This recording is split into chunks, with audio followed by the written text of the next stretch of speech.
be educated, but I'm so frustrated. Hello to my loneliness. I guess that ignorance is bliss. Take me back to before I knew. Rewind, take it out of cue. Innocence can be a young man's game. Signed up for the hall of shame. I wish I knew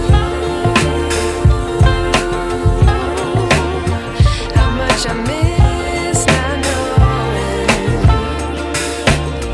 that we're all screwed.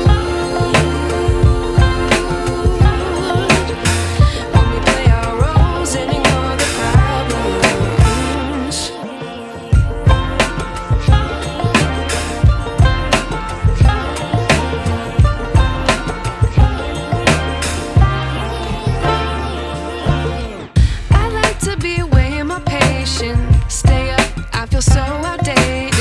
How can we look the other way? Sun is out, but the sky is gray. What would happen if I took a chance? It's always hard at first glance.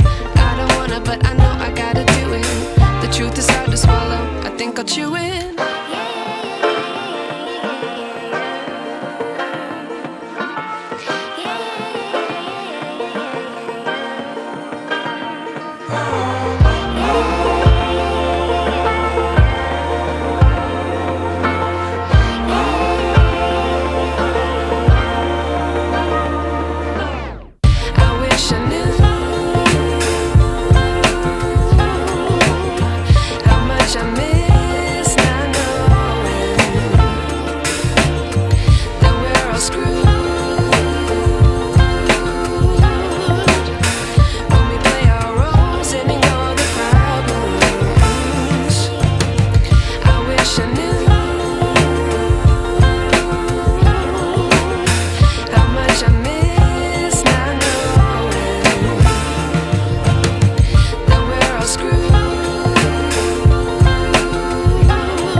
I wish I knew